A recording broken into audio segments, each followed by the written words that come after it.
started here, I didn't know anything about mold making, didn't know anything about injection molding, but I had employees, co-workers who knew exactly that, and they taught me everything I know pretty much. I've always been in manufacturing. My first lab gig ever was in plating.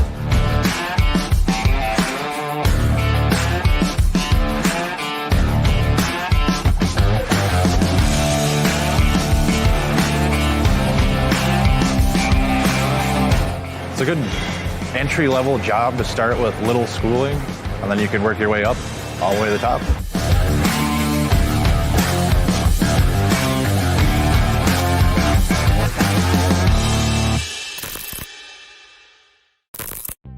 Purchasing people, engineers, they don't want to be sold to the same way that they did 10 years ago.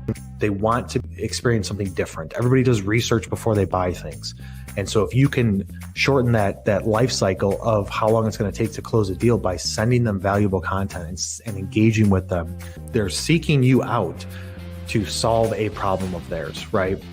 And so they have to trust that you're going to make their life, their job, their day more easy. People want to see what it is that you know and see what it is that you do. And that's a way to get that brand out there, your personal brand, which then leverages over to your professional brand. That's how you're going to stand out, is getting uncomfortable, going out there and doing something that nobody else is doing. Start it now. Just shoot a video and whether it's camera facing you or not, and just post it up on LinkedIn and use some hashtags and write a comment to it. And do that every single day for like 2-3 weeks and see how people are commenting like, dude, this is great. I do not believe that you do need to have an engineering degree. Guess what? I do not have an engineering degree. I actually didn't even graduate high school. I went through and got my GED because I was about 5 credits short. Then I became an engineering technician.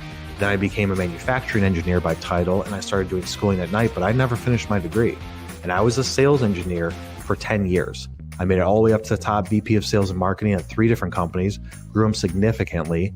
We're talking $20 to $40 million a year of growth, blew them up. And a lot of people that I know that are that successful, making hundreds of thousands of dollars a year, do not have an engineering degree.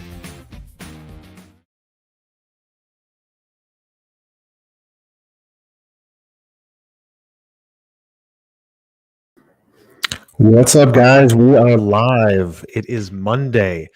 For those of us, or for those of you that follow me closely, you know that normally we do these on Fridays, and we're changing up the setup to where we're breaking it into 3 different categories, and we're going to be doing 3 shows a week because people commenting and sending me messages and chiming in saying, dude, we love this stuff. We love this interaction. We like the live content. So, you know, keep going. And so the market has spoken. So we're here to deliver. Hopefully everybody can hear and see, and there's no lagging or anything like that. Hopefully we've fixed any issues like that because we are broadcasting in high definition. So the way the show is going to be broken down is we're going to go through a agenda for the day, a topic, which is going to be the 5 areas to focus on for 2022. Today's show, Mondays are going to be about marketing. Wednesdays are going to be about sales. Fridays is going to be about small business. Typically, we're going to be going at noon Central Standard Time like we have been doing on Fridays.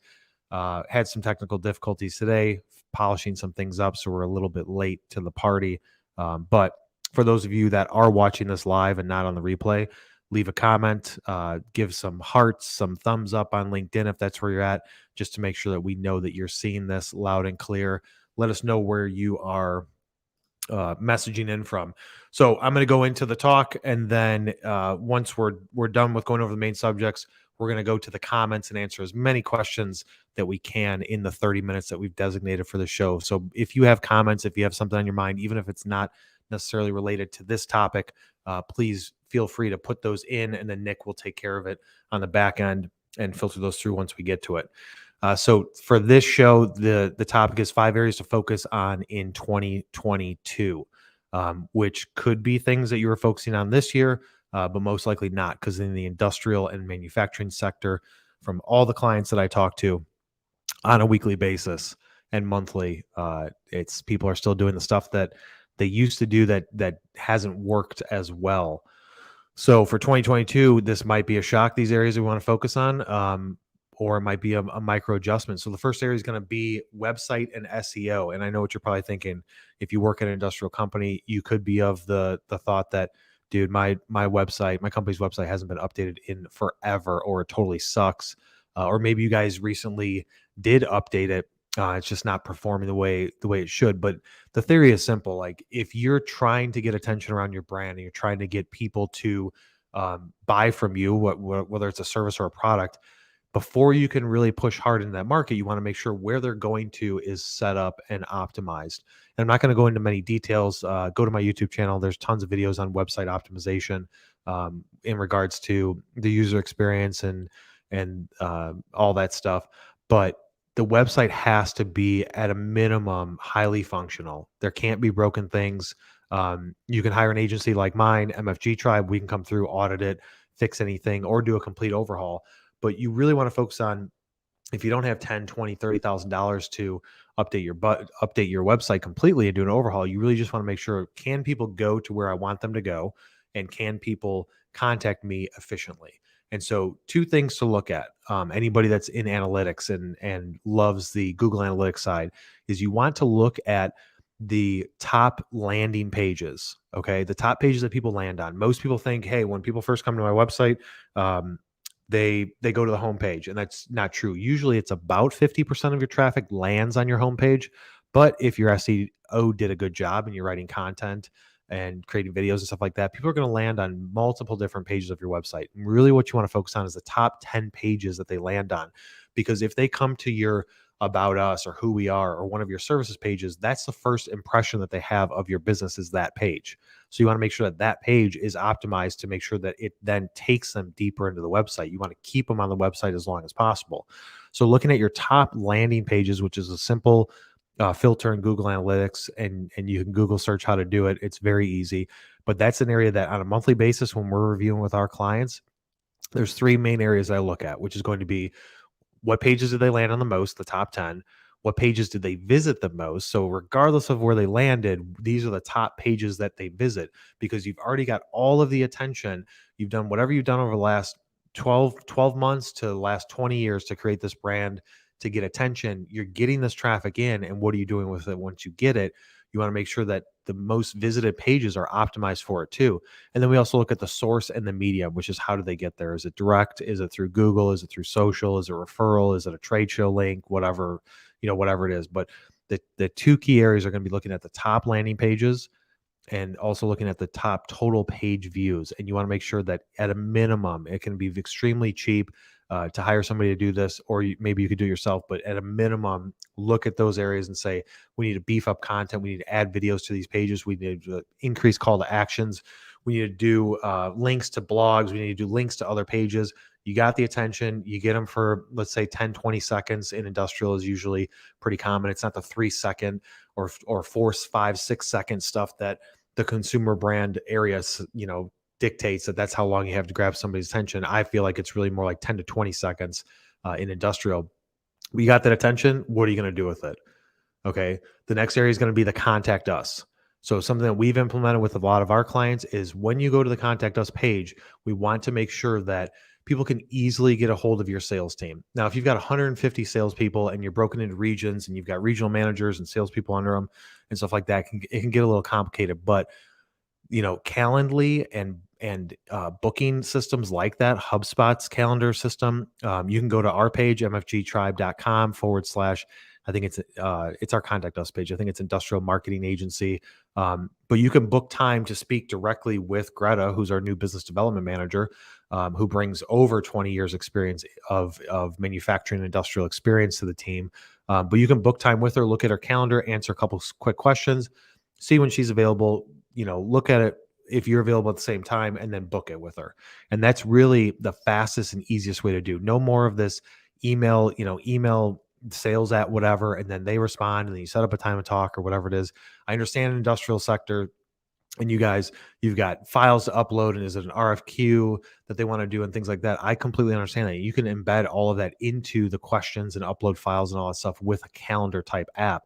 But The name of the game is make it as easy as possible for somebody to get hold of you. If you don't have chat on your website, or if you're a big enough company where there's too many people that there's not going to be a single person controlling the chat, but putting chat in and then also looking at that contact us page. Now, on the SEO side of things, SEO takes time, and that's showing up, search engine optimization, showing up in those search results, making sure that when somebody Google searches a phrase that you want to rank for, that you show up first. Okay. And so you need to look at that and audit it and make any fixes that are hindering your performance ASAP, because it is a long-term play. There is no way to go from page 1 million to page 1, position 1 in 2 weeks or 30 days, unless it's not a search for phrase. But most of the phrases are searched for in the industrial area. You're looking at, 200, 500, maybe 1,000 times a month in the United States and Canada. They're not very common. They're not the high search phrases of the consumer times. So looking at your SEO and making sure that you're ranking for and optimized for the phrases that you really want to at the end of the day, you have to start it now, like right now, and start auditing it. You can use SEMrush. We're a partner with them. I don't have an affiliate link or anything like that, but we've been using them for over 5 years. They're the best in the business when it comes to auditing and position tracking and things like that. You can get into it as cheap as $100 a month. There's also Moz, MOZ. There's also Surfer SEO and tons of other places out there. But you really, Ahrefs, you really want to focus on how well, what is my company ranking for right now? What are the pages ranking for? Is it set up properly with on-page SEO? And things like that. And I have a whole video. If you go to YouTube and search my channel for SEO, we've got multiple videos about SEO basics and how to optimize things that you can dig into deeper. So the next area that we're going to be looking at is going to be from a content standpoint. So everything's about content. And I talk about it on every single show we do. And I talk about it in every single video, almost in all of our posts. It's all about content. So you have to have a plan and a strategy to create some sort of content marketing strategy for 2022, whether it's super aggressive and you're doing weekly stuff, or if it's a little bit relaxed and you're doing monthly stuff, just starting with something. And it has to be broken into those two categories of written and video. There are people that still love to read things. And I know that if you don't have an agency like ours at MFG Tribe to write and create all the stuff for you, it can be difficult to get content out of engineers. And so it could take a long time, and they could delay things, and they could just keep on pushing off, because at the end of the day, they really don't want to do it. And maybe they're busy doing 12 other things, which I totally understand. But putting together some sort of strategy, getting your team on board and saying, look, this is what we're doing. We need to stand out from the competition. Look at your competition, see, are they creating videos? Are they writing articles? Most likely they aren't. They don't have a strategic plan unless they're a huge company that has a lot of resources, or they're partnered with an agency like MFG Tribe, and then we just do it all for them. So putting together some sort of strategy where ideally, in an ideal state, you'd want to be doing a video and an article every single week. So that's 8 pieces of content a month. And I'll tell you what you're going to do with that content in the next steps. But 8 pieces of content a month is a lot. You can do a lot with that. At a minimum, go after 4. 2 articles a month, 2 videos, maybe 3 videos that are super easy and simple, 1 article. But you have to focus around content, because everybody wants to learn and get value first before they can move on and really be interested in your brand and buy something from you. So looking at the content, dig deep into that. Again, go to my YouTube channel, tons of videos and stuff out there about it. And I probably just said content about 47 times. The next area, and I do have notes this time, 5 bullet points. The next area we're going to be looking at is social. And so social, you're really only going to want to focus on LinkedIn. And I talk about that a lot. And again, tons of content out there about it. But LinkedIn is where the attention is the cheapest for your audience. Everybody that you want to go after is on LinkedIn. Having a strategic plan, having things in place to where you've got daily content going out. I break it down into an 80-20 rule, where 80% of the content is about you, 20% of the content is playing to the persona of who you're trying to sell to. So if you're going after engineers, they don't just want to hear about whatever it is that you do, they have other interests. So play to the persona. People in purchasing are a little bit different. Look for articles that talk about cost reduction opportunities or reshoring from offshore to America, things like that. Anything that's trending and posting that 1 time per week is really going to be the best area to do it. And having that strategy in place is what's going to provide you with the consistency that you need of continued success. And so looking at social, LinkedIn is the only thing that's worth looking at. If you're trying to recruit people, going to Facebook, Instagram, things like that. If you're a machine shop, you make cool stuff, you can get some growth on Instagram and you can get a decent following. Can you get business from it? Possibly, if it's done correctly. But really, LinkedIn, at the end of the day, you can strategically build networks. Your salespeople, your marketing people can strategically build networks, invite people to follow your company page, create good content. So going back to point 2, you've got content now. What are you going to do with it? Sharing it on social every single week to get eyes on it, linking people back to your website, building out networks, engaging with them. That's the best way to do it. And you can be the loudest in the space. I mean, people are going on LinkedIn at least at a minimum on a weekly basis, weekly. If not, some people are going on daily if they're using it properly. So don't think that, who I'm going after isn't on LinkedIn. They are. It's just a matter of what's their frequency. And it could be anything in between. Maybe some of them are monthly.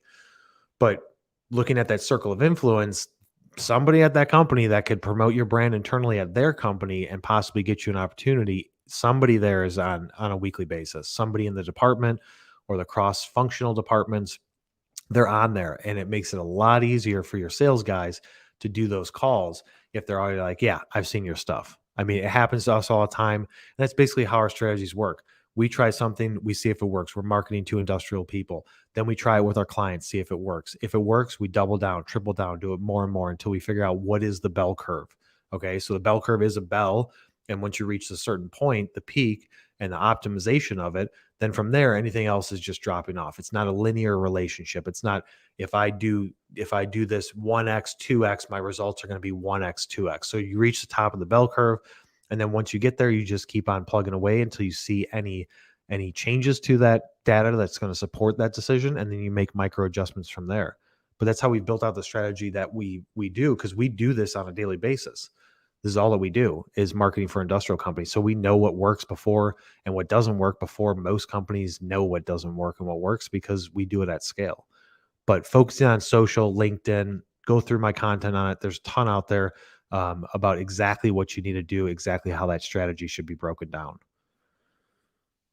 The next one, the fourth one, is going to be a CRM system. So a CRM system is in industrial. It's like every single company we talk to, do you guys have a CRM system? They're like, yeah, but we don't use it. Or yes, we have Salesforce. Okay, Salesforce is a great CRM system for enterprise companies. What do I mean by enterprise? I mean companies with 100 salespeople, 50, 100, 150 or more salespeople.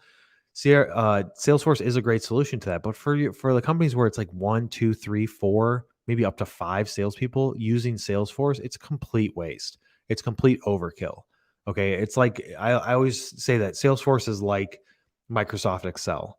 Like you could probably launch a rocket ship with Microsoft Excel because of the functionality and the beast that it is of computing power and everything that you can do within Microsoft Excel. Salesforce is the same thing. It's got a lot of depth to it, but for most industrial people, you don't use it and you're not going to. You haven't used a CRM system that you have in place. I would challenge smaller industrial companies, so companies that are less than, let's say, 100 million.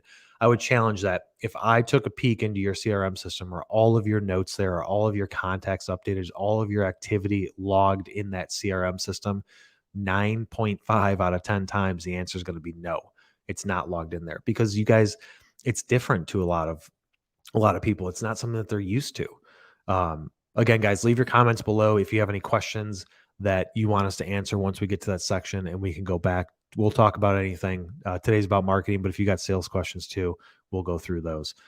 So if I audit that salesperson CRM system, most likely it's not going to be what it should be. It's not going to be updated.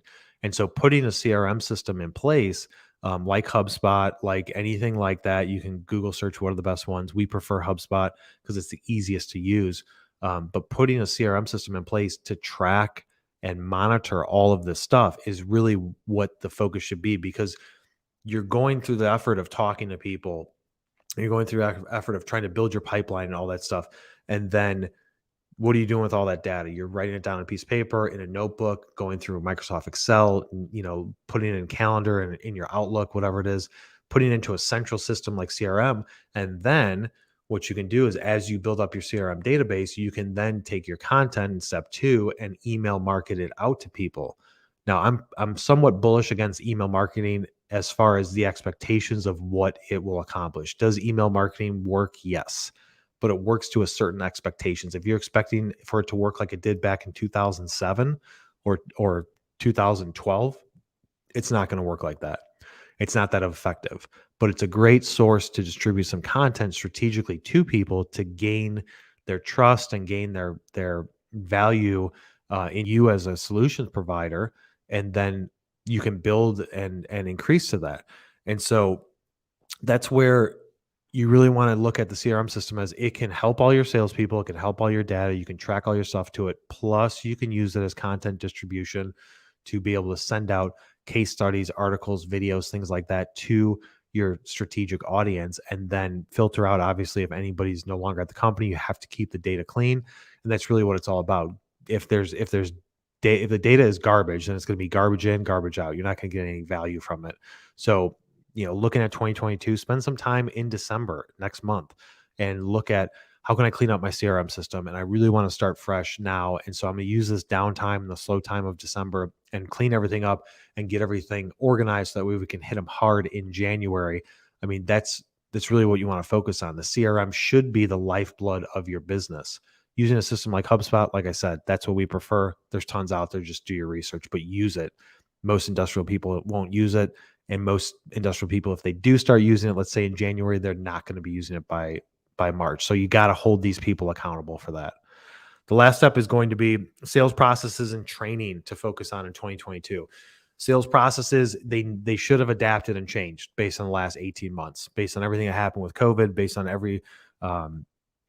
everything that's been going on. Your processes should have changed. It's no longer cold calls, cold visits, trade shows are just coming back. You hopefully have adjusted. Got a great video out there about virtual selling during COVID that's on my YouTube channel that talks through exactly what you should do. But you have to change your process, and that's the industrial area and manufacturing. Is you guys just get stuck in this way of like, this is what works, this is what we're doing over and over and over again, and then you get into something throws a wrench into your plan, and then it's like, oh, I'm going to freeze up. And you're not going to do anything. You're not going to change anything. You have to adjust and change. And from a training standpoint, looking at the systems like what we have at Technical Sales University, I mean, we've got 8 hours of video content where I'm training people on everything related to technical sales, from presentations to building out pipelines, to pitch decks, to cold calls, what you should do, building out your network with LinkedIn. 8+ hours of video content with questions after each segment to make sure we're retaining the information. That's a great resource for salespeople to use at their home, when they're on the road, when they're traveling, wherever. Jump in, do a couple segments, and then use that information. I mean, you got to continuously update your training to adjust with what's working now. And what's working now and what's going to work in 2022 is different than 2020, and it's way different than 2017. It's all about sending value and providing value first before you ask for that hard sell or ask for that direct sale. You have to provide them with something before you can ask for anything. And that goes back to point 2 about content. Content comes into play. Salespeople cannot rely on their marketing team to just do everything for them. If your marketing team doesn't have a robust strategy and isn't saying, hey, here's how we're gonna roll it out in the next quarter, here's our campaigns, here's what we're doing. If that's not in place, take the initiative. Don't just sit back and be like, well, marketing's not doing anything, so I shouldn't have to either. That's really where you have to look at it and say, my performance, my revenue, if you get commission, my commission is dependent upon my performance. And if marketing isn't supporting that, then I have to take initiative into my own hands. And same with the opposite side of that. Marketing may be kicking butt and bringing in tons of opportunities, but then the salespeople are just being lazy or can't close, or just getting lost because they don't have CRM systems in place and they're not very organized, or their sales process is not robust and it's somewhat broken. They go both ways. And so you really want to focus on making sure that you have adjusted your processes, adjusted your pitch, the ways that you're going after people. Don't just sit back and wait. Waiting is not going to get you anywhere. That means you're not moving. If you're not moving, you may as well be going behind and moving backwards, because that's what ends up happening. You have to constantly be pushing forward.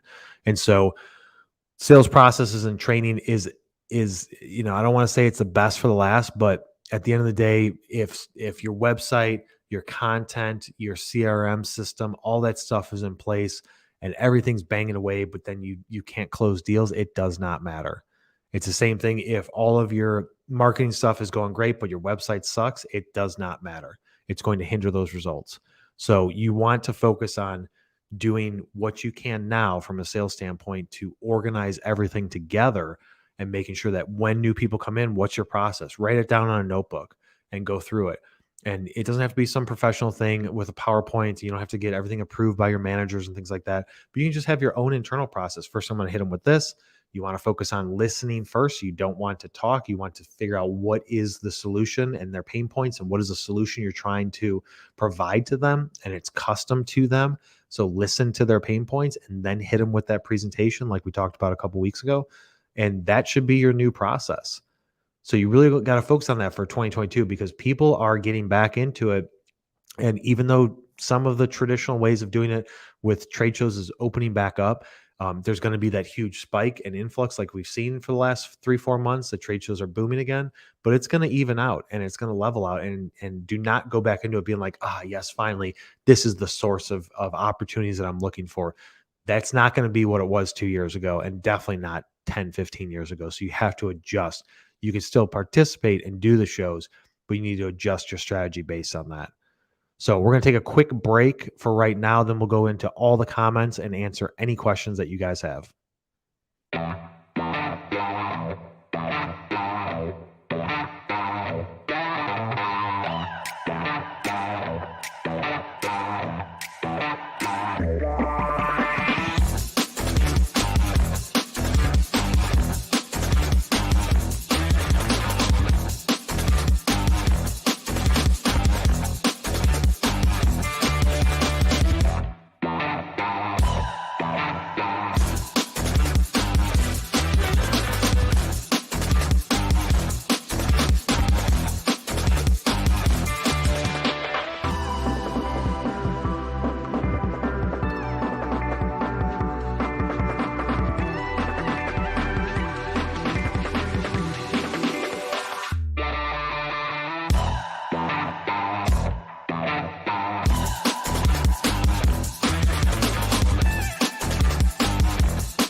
All right, guys, we're back. Hopefully, we've got some comments coming in. Nick's organizing those. Hopefully, you guys like that trailer video that you just saw. So, Doctor, I always mess up your name, man. I don't even know how to say it. Abror. I don't want to mess it up. How's it going, brother? Thank you for the info, Shane. You're welcome, Yuri. I'm glad that you're getting some value on it. You might be surprised when you actually your activity has reached. Yeah, Kiev. All right. Yeah, we've I think that in years ago we had some people that that might have reached out to us from there to work for us, but I don't think we've done any business there. Glad to see that. TexMac Machine Tools, Nathan, what's going on, brother? TexMac Machine Tools. So you guys selling machine tools, or are you guys servicing them? Yuri, Kyle, have you ever used data driving? Have you ever used data driving for the marketing purpose? If you've got any experience in that. Data driving for the marketing purpose. Yeah, so the way we look at it is everything is based on data. You can't do anything without data. Data is there. It's completely subjective to whatever the market says. Like you can't change it. You can't adjust it. It is what it is. You can't, like, the data is going to prove to you whether or not what you're doing works. Now, how you analyze that data and how you look at it and read into it, that's really where the key is. I had somebody message me that gets a decent following on LinkedIn, and he was like, dude, you got so much content out there. How is your engagement numbers? And I was like, well, if I posted once a week, my engagement numbers would be huge through the roof, right? But I'm posting 5 days a week, multiple times a day, and also in 26 different groups I belong in. So if I looked at the data as a singular entity and said, what's my engagement? Well, I'm getting 2 likes, 1 comment, 5 shares, or 5 likes, no comments. And I said, dude, this isn't working. The strategy isn't working. And I just looked at that singular data point, then we wouldn't be where we're at and we would have made an adjustment. But because I look at it as a whole and I have to look at the data and then analyze it and then base our strategy off of that, I know that what we're doing works. And so we continue doing it until I can determine that it's not working. But everything has to be decided based on data because it is 100% clean and raw. And then testing things, looking at the data that you're getting, making sure that you're analyzing it properly, and then making adjustments based on that. Everything has to, data is the foundation of everything that we do here, and it should be based on what you do too. Another question. I'm in sales. I also do our estimated job processing and project management. Is this normal? For smaller companies, it is normal. So you're doing sales, you're estimating it. So if you're in a very small company, I could see you doing all that. Really, maybe once your company grows, you can just focus on one thing. But even when I was in sales, VP of sales and marketing, like I had people that did estimating for me, and I had a team built out for the sales department. But there were so many times I'd go in and estimate my own stuff. And that was in injection molding. I knew the process. I used to do it on my own at smaller companies. So for sales, working with estimating, yes. If you're just getting started, if you're at a small company, I could see you doing all that. The line that I really wouldn't want to cross, it depends on what it is that you're making too. The line I wouldn't want to have to cross is doing the sales, doing the estimating, and then also creating whatever it is.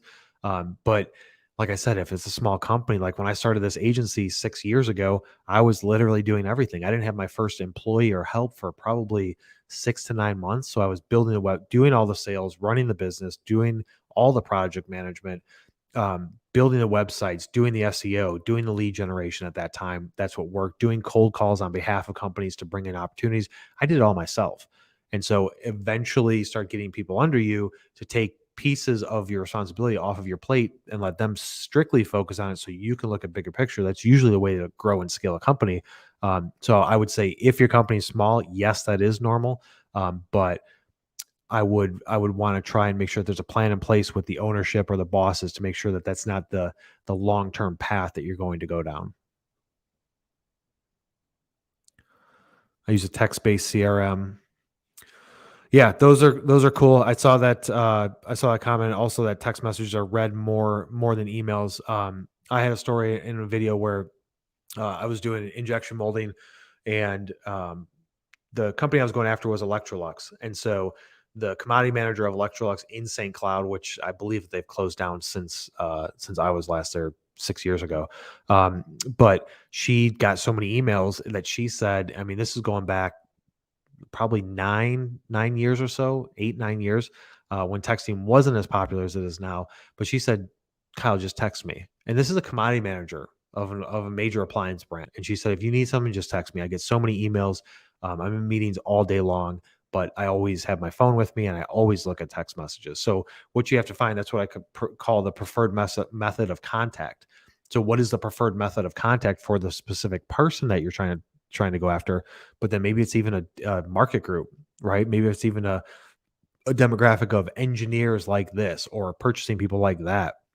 And you can segment it into categories. That's certainly something that you could do. But yeah, you have to figure out what's the easiest way to get a hold of somebody. Usually it's the one that has the least amount of attention from other people on it. So text messaging, yes, you can borderline, you kind of got to ask for permission first on that. If you just go into it and start texting people, depending on what it is that you do, they may be like, dude, don't text me. I've gotten text messages from a sales standpoint and I'm like, WTF, don't text me. And I just delete them. But yeah, that can work. You just have to look at what's the easiest way to get a hold of somebody that they're comfortable with. I'm using SF Opportunity, Technical Support Ticket System. Is that, Salesforce, Customer Technical Support, Issue Licenses, Auto Request Tool. Yeah. So Salesforce Opportunities is good. But again, I'm going to stick with, man, I have to say it's an enterprise solution. I know that it's probably cheap. It's probably like $40 a month, $50 a month. But if you look at, once you get into a system, it's hard to get out, right? So you're like, oh, I'm just going to use this for right now because it's simple and easy. But what can you expand into? I would say HubSpot's is better. HubSpot's sales starter and opportunity pipeline, it integrates with everything, just like Salesforce. We use a system called Proposify for our proposals. Proposify integrates with HubSpot. When we create a proposal, it syncs with HubSpot. It creates a new opportunity and a deal. It transfers over dollar amount. It looks at the contact records. It updates everything in the back end in a clean integration. And then with HubSpot, you could then build into email marketing. With Salesforce, what it comes down to is you want to have one system ideally, right? In an ideal world, you just have one system. Salesforce, if you get into email marketing, now you're talking about Marketo Pardot, which is like, I don't know, $35,000 to start, just to get into it. It's one of the most expensive email marketing systems out there. It's not even the best. Whereas with HubSpot, you can ease into it. Or maybe you have one system for sales and another one for marketing. That's fine. But I still don't feel like Salesforce is the best unless you've got an enterprise team. Getting back to the data drive, do you use Python for that?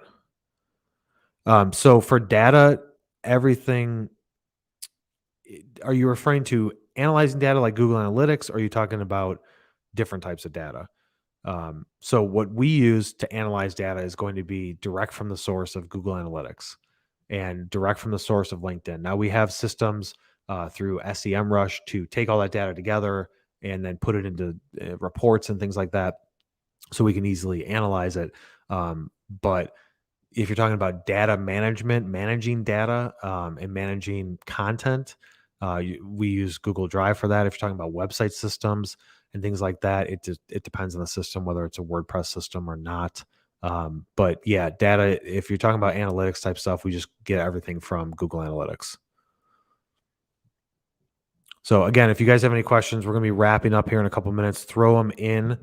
There is a delay on LinkedIn. And so it's like a 1 minute delay. So when I say something, by the time it gets to it, it's typically a minute. Last question from Yuri. Nick, you want to throw that in there? I mean, huge, massive. Okay. Yeah. I mean, I'm not a data expert, man. If you're dealing with tons of data, I have no idea.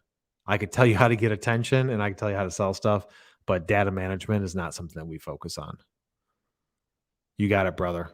Thanks for commenting and coming over from YouTube. So yeah, guys, any last comments before we wrap it up? So just to recap, the way the show is going to be laid out is marketing is going to be on Mondays. Sales is going to talk on Wednesdays. Friday is going to be small business, but every single one of those shows, we're going to be talking about anything after the main content.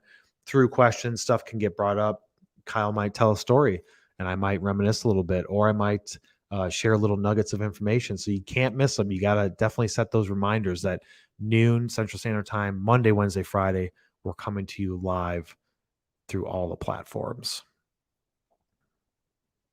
You got it, Doctor. I'm just going to call you Doctor because I don't want to mess up the name. I appreciate you more. You've been very supportive, Dr. A. And I did take a look at what you guys are doing. I definitely like the path you guys are going down. So thanks for the feedback. Thanks for the comments. Let's get a thumbs up from Nick if we're good to go. Nothing else is coming in. All right, we're good to close out. So Monday, Wednesday, Friday, noon. Again, Kyle Milan. Yeah, hang loose, brother. Kyle Milan coming at you Monday, Wednesday, Friday, noon Central Standard Time. Sales, marketing, business, and we will catch you on the next one.